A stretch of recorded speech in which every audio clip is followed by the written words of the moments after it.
എന്റെ കല്യാണമാണ്, കുടുംബസമേതം വരണം. ഞാനൊരു കല്യാണം കഴിച്ചതിന്റെ പ്രശ്നം ഇതുവരെ തീർന്നിട്ടില്ല. അപ്പോഴാണ് അവന്റെ കല്യാണം. സ്ത്രീധനത്തുക ബാക്കി തരാനുള്ളത് തന്നിട്ടില്ല. എന്നാ പിന്നെ മാസാമാസം അതിന് ഇൻട്രസ്റ്റ് തരാന്ന് പറഞ്ഞിട്ട് അത് തന്നിട്ടില്ല. സ്ത്രീധനം തരാനോ ഇൻട്രസ്റ്റ് ഇല്ല. അതിന്റെ ഇൻട്രസ്റ്റ് തരാനുള്ള ഇൻട്രസ്റ്റ് നിങ്ങൾക്ക് ഇല്ലെങ്കിൽ പിന്നെ അവളുടെ കൂടെ ജീവിക്കാൻ എനിക്ക് എന്താ ഇൻട്രസ്റ്റ്? ഓമനക്കുട്ട, തൽക്കാലം നീ അകത്തേക്ക് ചെല്ലേ. ഞാൻ അകത്തേക്ക് ചെല്ലാൻ നല്ല കാര്യമായി.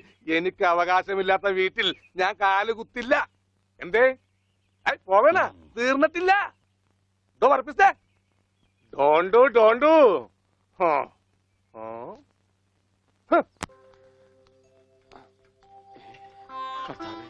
ഈ വീട്ടിൽ എന്ത് പറ്റി? മാഷേ, എന്നതാ ഒരാൾക്കൂട്ടം? എന്താച്ചോ സൈക്കിളും ചുമന്നോണ്ട്? സാധാരണ സൈക്കിളാണല്ലോ അച്ഛനെ ചുമക്കാറുള്ളത്. കർത്താവായ ഈശോ, ഇതിലും ഭാരമുള്ള ഒരു മരക്കുരിശ് ചുമന്നെങ്കിൽ ഒരു സാധാരണ വികാരി ഇരുമ്പ് സൈക്കിളെങ്കിലും ചുമക്കണ്ടായോ മാഷേ? അല്ല, ഈ വീലിന് എന്ത് പറ്റി? ഓ, എന്നാ പറ്റാൻ, മുൻ ചക്രം അലോഷ്യസ് തല്ലി തകർത്തു, പിൻചക്രം ആ പത്രോസും. അതെന്താ കാര്യം? അതിനെ കുറിച്ചൊന്നും പറയണ്ട. ഒരു കുടുംബം നന്നാക്കാൻ പോയ എനിക്ക് സ്വന്തം സൈക്കിള് നന്നാക്കേണ്ട ഗതികേട് വന്നു. എന്നതാ ആൾക്കൂട്ടം? അച്ഛോ, ഞാൻ നമ്മുടെ ഉണ്ണിയുടെ പടം ഒന്ന് വരപ്പിക്കുക. സൈക്കിള് പോയി. അതല്ലേലും പോയി.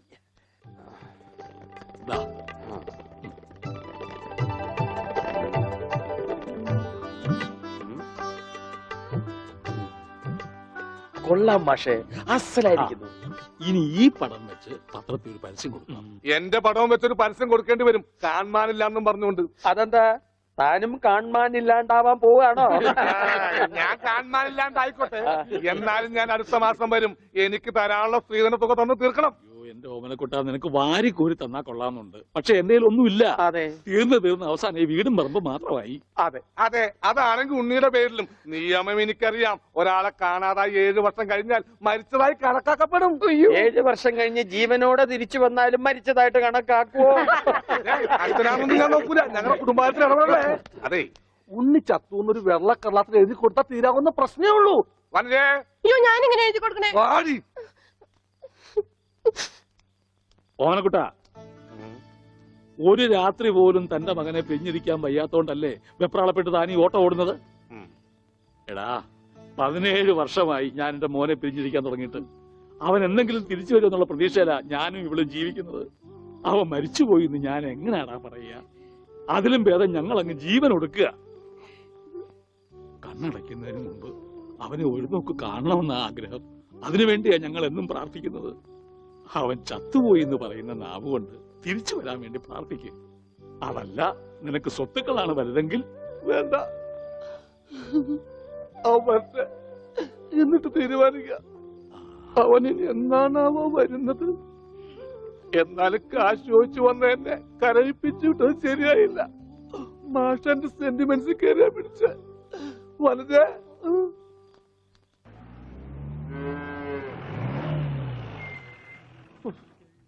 ഇതിനൊരു സിബ് പിടിപ്പിച്ചിട്ട് വരാം. വേഗം വരണം. പനമുട്ടാതെ. കൃഷ്ണൻകുട്ടിയെ, ഇതിന്റെ കൈ ഒന്ന് തുന്നിയ വേഗം. എന്ത് പറ്റി? അതിർത്തി തർക്കം. ഞാൻ എന്റെ തറവാട്ടിലെ അവകാശം ചെന്നേ പിടിയായി വലിയായി ഒടുവിൽ എങ്ങനെയൊക്കെ. അയ്യോ, അത് തീർന്നില്ലേ? എവിടെ തീരാൻ? ഇതാണ് ഞങ്ങളുടെ മൊത്തം പറമ്പ്. 48 സെന്റ് ചില്ലുവാനം. ചില്ലാനെന്ന് വെച്ചാൽ 6 ലിങ്സ് വരും. ഇതാണ് കിഴക്കേ അതിരി, നമ്മുടെ ബാലഞ്ചന്റെ വീടിന്റെ. അതെ, അതിലേ ഒരു 20 സെന്റ് സ്ഥലം ഇങ്ങനെ അമ്മനെ പറ്റി ചേട്ടന്മാരെ എഴുതി വാങ്ങിച്ചു. വില്ലന്മാരെ. പിന്നെ ഈ കാണുന്ന 16 സെന്റ് സ്ഥലം അച്ഛന്റെ 16 നടത്താൻ വിറ്റ് തുളച്ചി. പിന്നെ ഈ 18 സെന്റ് സ്ഥലം മൂത്ത പെങ്ങളുടെ കല്യാണത്തിന് അമ്മയെ മുറിച്ചു വെച്ചു. അത് പെങ്ങളുടെ കല്യാണത്തിനല്ലേടോ? അവിടെ എഴുതേ, അത് കേസിൽ കിടന്ന പറമ്പാണ്. അതെ, ഇനി ഞാനും 2 പെങ്ങന്മാരുണ്ടേ. പെങ്ങന്മാർ ഇനിയുണ്ടോ? തന്റെ പെങ്ങന്മാരെന്താണ് പറമ്പ് നിറഞ്ഞു നിൽക്കണ? അവർക്കുള്ള വീതം പെങ്ങന്മാർക്കുള്ളത് അതവിടെ ഇരിക്കട്ടെ. പിന്നെ എനിക്കുള്ളതാണ് 8 സെന്റ്. അപ്പൊ ഒരു 6 ലിങ്സ് കാണും. 6 ലിങ്സ് വഴിക്ക് പോയില്ലേ? ഓ, വഴി അത് മാറ്റിപ്പോയി. ബാക്കി 8 സെന്റിൽ തനിക്കൊരു വീട് വെച്ചൂടെ? എങ്ങനെ വീട് വെക്കാൻ? എന്താ എന്തേത് കുളം 6 സെന്റ് കുളം അല്ലേ? അയ്യോ കൊളമാണെങ്കിൽ പിന്നെ അവിടെ എങ്ങനെയാ വീട് വെക്കണത്? കുളത്തിൽ എങ്ങനെ വീട് വെക്കുന്നു ഞാൻ ചോദിച്ചതിനെ ചേട്ടന്മാരുടെ തല്ലി ആവശ്യത്തേക്ക് 5 സെന്റ് ഇത് വഴി ഇത് ചില്ലുവാനും. അതൊക്കെ വീട് ആ. എന്റെ അളിയൻ വന്നെന്ന് കേട്ട് അതാ ഞാൻ ധൃതി പിടിച്ചിട്ട് പോന്നത്. നീ കണ്ട കൃഷ്ണൻകുട്ടി ഉവ്വാ. എങ്ങനെ വല്ല ഗതിയും പിടിച്ചാണ് വന്നേക്കണത്? പിന്നെ വലിയ നിലയിലല്ലേ ആഹാ, എന്താ ബിസിനസ്? എക്സ്പോർട്ടിങ്. മുണ്ടില്ലേ മുണ്ട്, അതിന്റെ എക്സ്പോർട്ടിങ്. കല്യാണ ചെറുക്കം മുതൽ പ്രായമായ അപ്പൂപ്പന്മാർക്ക് വരെ മുണ്ട് എക്സ്പോർട്ട് ചെയ്യും. ദൈവമേ, എക്സ്പോർട്ടിംഗ് ആണ്. അപ്പ ഇമ്പോർട്ടിംഗും കാണും. വേഗം ചെല്ലി, ഇല്ലെങ്കിൽ ഇമ്പോർട്ടിങ് നടക്കും. ആ. മുണ്ട എന്നാ. അപ്പൊ ശരി എന്നാല് ആ. വനജേ, വണ്ടി വിട്ടേ. ഒരാളെ ഒരു അപകടത്തിലേക്ക് പറഞ്ഞു വിടുമ്പോ എന്തൊരു മനസമാധാനം എന്നറിയാമോ? ഈ അതിർത്തി തർക്കം വന്നാലുള്ള കുഴപ്പമിതാ. ഈ കുളത്തിൽ എങ്ങനെ അവൻ വീട് വെക്കണത്? ദൈവമേ, പോലീസുകാരന്റെ തുണിയിലാണോ വീതം വെച്ച് കളിച്ചത്? ഓമനക്കുട്ടാ. ഇറങ്ങി ഉണ്ണിക്കുട്ടാ, അളിയാ, മോനെ ഉണ്ണിക്കുട്ടാ, എക്സ്പോർട്ട് അളിയാ. എന്റെ ചേച്ചി വന്നടാ. അളിയോ താനാരാ അളിയൻ, അളിയോ താനാരാ വിളിക്കണേ? അളിയനെ, അളിയോ. അപ്പൊ താൻ തന്നെ തന്നെയാണ് അളിയാന്ന് അകത്തേക്ക് നോക്കി വിളിക്കണത്. നീ ആരാ? എന്താടാ ഇതാ നമ്മുടെ ഉണ്ണി. അളിയാ, ഇതായിരുന്നു എന്റെ അളിയൻ, എന്റെ പൊന്നളിയാ. കണ്ണിൽ അന്വേഷിച്ച് കാത്തിരിക്കായിരുന്നു അളിയാ. തിരിയിട്ട് കത്തിക്കാരില്ലടാ. ഈ അളിയന്റെ ഒരു തമാശ. അളിയാ, നമുക്ക് ഒരുപാട് കാര്യങ്ങൾ സംസാരിക്കാനുണ്ട്. കാഷിനെ പറ്റിയുള്ള ടോക്ക്, കാഷ്വൽ ടോക്ക്. ഞാൻ വിട്ടെ. ആഹാ, ഇത് എനിക്കും കൂടി അവകാശപ്പെട്ടതാണ്. എന്റെ അളിയൻ, എന്റെ സ്വന്തം അളിയൻ. ബാലിയ, നമുക്ക് അകത്ത് പോയി സംസാരിക്കാം. അല്ലെങ്കിൽ വേണ്ട, ഇവിടെ നിന്ന് സംസാരിച്ച് ശരിയാവില്ല. നമുക്ക് പുറത്തുപോയി സംസാരിക്കാം. ഇവിടെ ഒന്ന് ചുറ്റിക്കറങ്ങാം. പോരെ? അപ്പൊ എന്നെ ചുറ്റിക്കാൻ കൊണ്ടുപോവാണ്. ഈ അളിയന്റെ ഒരു തമാശ. ഓടാ. ഓ, അളിയൻ. ആണാ? വേണ്ട ചുറ്റിക്കൊന്നും വേണ്ട. അതൊക്കെ വേണം. ആളിയോടെ നിക്ക്. ഞാൻ ഈ പാന്റ് മാറ്റിയിട്ട് ഒരു മുണ്ടെടുത്തോണ്ട് ഇപ്പൊ വരാം. വേണ്ട, മുണ്ടൊടുക്കണ്ട. എന്താ ഇത്? എനിക്കൊരു മുണ്ടെടുക്കാനുള്ള അവകാശം പോലെ ഈ വീട്ടിലില്ലേ? ആളിയോട് നിക്ക്, ഞാനിപ്പോ വരാം. വനജേ, ഒരു മുണ്ടെടുക്കൂ. ഓമനക്കുട്ടാ വേണ്ട, ഇവിടുത്തെ സാഹചര്യം നിനക്ക് അറിയാൻ വയ്യാത്തോട്ടാ. ആ അച്ഛാ, ആരാ ഇപ്പൊ പോയ കരിമ്പൂതം? അത് നിന്റെ ചേച്ചിയുടെ ഭർത്താവാ, വനജയുടെ. ആണാ? ആരാ ഈ വനജ? എന്നാലും എന്റെ മോനെ നീ മഞ്ചേച്ചിയുടെ പേര് പോലും മറന്നു പോയല്ലോടാ. നീ വല്ലാതെ ക്ഷീണിച്ചു പോയി. അത് നീ തടിച്ചതുകൊണ്ട് തോന്നണതാ. ഇവിടുത്തെ അമ്മയുടെ ഭക്ഷണം ഒന്നും നിനക്ക് പിടിക്കണ്ടാവില്ല. അതുകൊണ്ട് വഞ്ചേച്ചിയുടെ അടുത്തേക്ക് പോന്നോളൂ. പിന്നെ നിന്റെ മുണ്ട് എക്സ്പോർട്ടിന്റെ ബിസിനസിന് ഇവിടത്തെക്കാളും നല്ലത് അവിടെയാ. അതുകൊണ്ട് മോനങ്ങോട്ട് പോന്നോളൂ. അളിയാ, ഞാൻ റെഡി. നമുക്ക് പോവാം. ഓമനക്കുട്ടാ, നീ ഇത് എന്ത് ഭാവിച്ചാ? ഞങ്ങൾ അളിയനും ഒന്ന് കറങ്ങാൻ പോകുന്നു. തൽക്കാലം മാത്രം മനസ്സിലാക്കാൻ മതി. അളിയാ, നമുക്ക് ഇറങ്ങാം. ഈ കറങ്ങലല്ല, നമുക്ക് അവിടെയൊക്കെ പോയി ചുറ്റിക്കറങ്ങണ്ടേ? കള്ളൻ. ഡോണ്ടു. ഓമനക്കുട്ടാ വേണ്ട, ഞാൻ പറയുന്നു. ബിസിനസ്സിൽ നമ്മൾ ഓരോ അടിയും സൂക്ഷിച്ചു വെക്കണം. അയ്യോ, ആരത്? ആരുമില്ല. സ്വന്തം തന്ത വരെ പിന്നിന്ന് കുത്തു. പെങ്ങളൊക്കെ ടിയ സ്ത്രീ തന്നെ തുക തരുമോ അളിയാ? വാളിയാ നോക്കച്ച, എന്തൊരു ചേർച്ച. ഒരമ്മ പെറ്റ ആളിയന്മാരാണെന്നേ പറയൂ. ഈശ്വര, ഓടാ പട്ടി, ഇത്രയും കാലമായിട്ട് നിന്റെ അസുഖം ഒന്നും മാറിയില്ലേ? എടി, ഇത് ഞാനാടി, ഓമനക്കുട്ടൻ. അയ്യോ, നിങ്ങളായിരുന്നോ? നീ ഒന്നിങ്ങോട്ട് വന്നേ. വരുമ്പോ ഒരു മുണ്ടും എടുത്തോ. ഈ മനുഷ്യന്റെ ഒരു കാര്യം.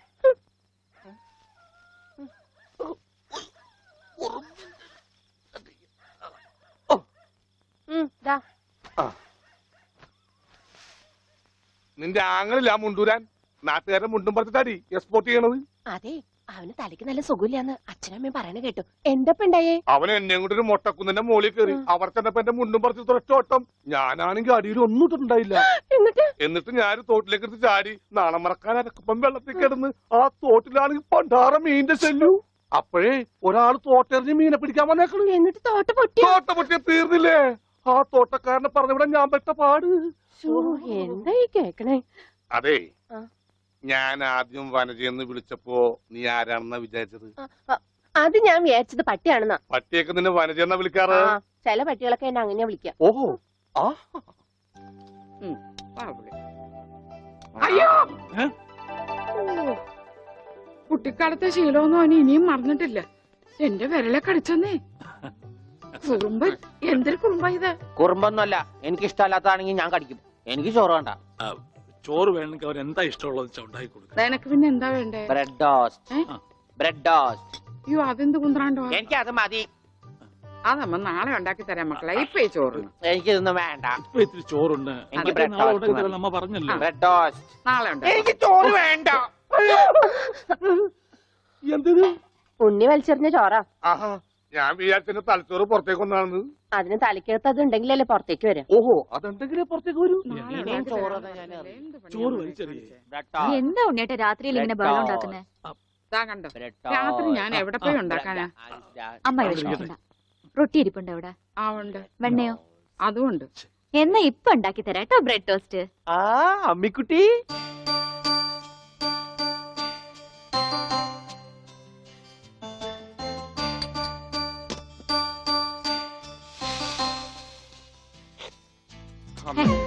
വേണ്ട. ആ റൊട്ടി കഞ്ഞിയിൽ മുക്കി തേച്ച് വടി പോലെ ആക്കിക്കോട്. എന്നിട്ട് വേണം അത് വെച്ച് അടിച്ചെന്നെ നിറകം തന്നെ പൊട്ടിക്കാൻ. നിക്കട്ടാ ഇപ്പൊ തന്നെ പൊളിക്കാട്ടാ. ദൈവമേ കാരണന്മാര് പറഞ്ഞതാ. റൊട്ടി ഇസ്ത്രീട്ട് തരാനാണെങ്കിൽ മോൻ എന്നോട് പറയായിരുന്നില്ലേ? ചേച്ചി ഇട്ട് തരായിരുന്നില്ല റൊട്ടി. ഓടി പട്ടി. ഓ വിളിച്ചോ? ഇതാ വരണേട്ടാ. വേണ്ട വേണ്ട വേണ്ട. ബ്രെഡ് ടോസ്റ്റ് എനിക്കിഷ്ടായി. ആശുപത്രി കൊണ്ടുകൊണ്ട് വരുമെന്ന് എല്ലാരും പറയണേ. വേണ്ട, ഭ്രാന്തന്മാരുടെ ആശുപത്രിയിലൊന്നും എന്റെ കുഞ്ഞിനെ കൊണ്ടുപോകണ്ട. അവര് പൂട്ടിയിട്ട് ഷോക്ക് അടിപ്പിക്കുകയോ ഉപദ്രവിക്കുകയോ ഒക്കെ ചെയ്യും. അസുഖം ഭേദമാവണമെന്ന് വെച്ചാൽ അങ്ങനെയുള്ള ചില മുറകളൊക്കെ വേണ്ടി വരും. ആഹാ തെക്കലെ ഗോവിന്ദനെ കൊണ്ടുപോയിട്ട് എന്തായി? ഷോക്ക് അടുപ്പിച്ച് അവസാനം ആ പാവത്തിനെ കൊന്നു. ഉണ്ണിക്ക് അത്ര വലിയ അസുഖമൊന്നുമില്ല. നമ്മുടെ സ്നേഹവും പരിചരണവും ഒന്നും ഇല്ലാതെ വളർന്നതല്ലേ. ഇനി അതൊക്കെ കിട്ടുമ്പോ അവൻ ശരിയായിക്കോളും. അച്ഛാ ആ അച്ഛൻ എനിക്കൊരു സിഗരറ്റ് തരുമോ? അയ്യോ ഉണ്ണി, എന്താ ഇത്? അച്ഛനോടാണോ സിഗരറ്റ് ചോദിക്കുന്നേ? സോറി. എന്നാ അമ്മ എനിക്കൊരു സിഗരറ്റ് തരുമോ? മോനെ, അച്ഛനെ അമ്മയൊക്കെ ബഹുമാനിക്കണം. സിഗരറ്റ് ഒന്നും ചോദിക്കരുത്, അത് തെറ്റാ. തെറ്റാ? ആ എന്നാ ബീഡി മതി. ഉണ്ണി ഇവിടെ ഇരിക്കേ. ബീഡി ഒക്കെ തരാ, ഇവിടെ ഇരിക്കേ. മോനെ ഒന്ന് ഓർത്തു നോക്ക്, ഇത്രയും കാലം മോൻ എവിടെയായിരുന്നു? അച്ഛാ, അച്ഛൻ ഇത്രയും കാലം എവിടെയായിരുന്നു? അമ്മ എത്രയും കാലം എവിടെയായിരുന്നു? ഞാൻ ഇത്രയും കാലം എവിടെയായിരുന്നു? നീ ഇത്രയും കാലം ദുബായിലായിരുന്നുള്ള ദുബായിൽ കഴിഞ്ഞ ഫ്ലൈറ്റിനല്ലേ ലാൻഡ് ചെയ്തത്. അളിയാ ഹായ്. അളിയന്റെ കണ്ണന്റെ പുളിസ പോലെ ഇരിക്കണേ. നിനക്കിപ്പോ ബുൾസൈ ആയിട്ടും ഓംലേറ്റ് ആയിട്ടൊക്കെ തോന്നും. കാരണം നീ ഇപ്പൊ മുട്ടയെന്ന് വിരിയാത്ത പ്രായമാണല്ല.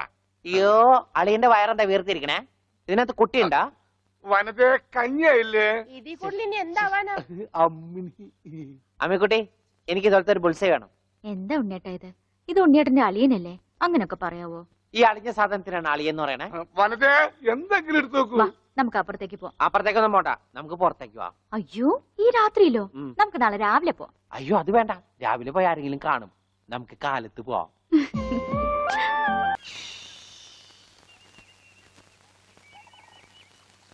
ദൈവമേ വടിയായ അളിയാ. ഇപ്പൊ എല്ലാം ശരിയായ. ഇനി ഒരെണ്ണം ഇരുത്തി വലിച്ചേ. ശരിക്കിരുത്ത്, ചങ്കി ചെല്ലട്ടെ. ഇരുത്ത്. All the dreams like tingle stars. The tingle stars like glowing gems. ആഹാ എപ്പോ? But the gems are floating like gems and sperms. Humpty Dumpty. ഇത് വലിച്ച ഇംഗ്ലീഷ് പറയാൻ പറ്റും. വെറുതെ സ്കൂളിൽ പോയി സമയം കളഞ്ഞ് 1ാം ക്ലാസ് കൂടി കഞ്ചാവ് വലിച്ചിരുന്നെങ്കിൽ ചറവറാന്ന് ഇംഗ്ലീഷ് പറയായിരുന്നു. അളി ഒരു 2 പപ്പ് നോക്കട്ടെ.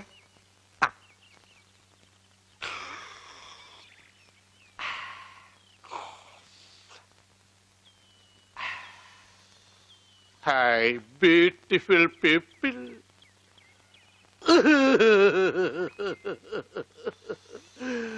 I am the sorry, അളിയ. I am the sorry. ഞാൻ അങ്ങനെയൊന്നും ചെയ്യാൻ പാടില്ലായിരുന്നു. ഡോണ്ടു മാഷേ, എന്റെ മാഷേ, പത്മനാഭ മാഷേ, എന്താണ്? നമ്മുടെ ഉണ്ണിയുടെ സമനില തെറ്റിക്കാൻ ഞാൻ എന്തൊക്കെ പണി ചെയ്തു.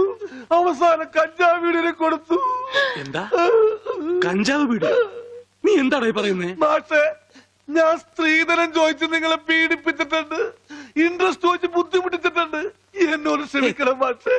എന്തൊക്കെയാ ചേട്ടാ ഈ പറയണേ? മാഷേ, മാഷിന്റെ മോളിലെ എന്റെ ഭാര്യ, അവളാണ് ഈ ട്രിക്കൊക്കെ എനിക്ക് പറഞ്ഞു തന്നത്. ഓമന കുട്ടേട്ടാ, ഇന്ദുലേഖേ, നിന്നെയും ഞാൻ വഞ്ചിച്ചു.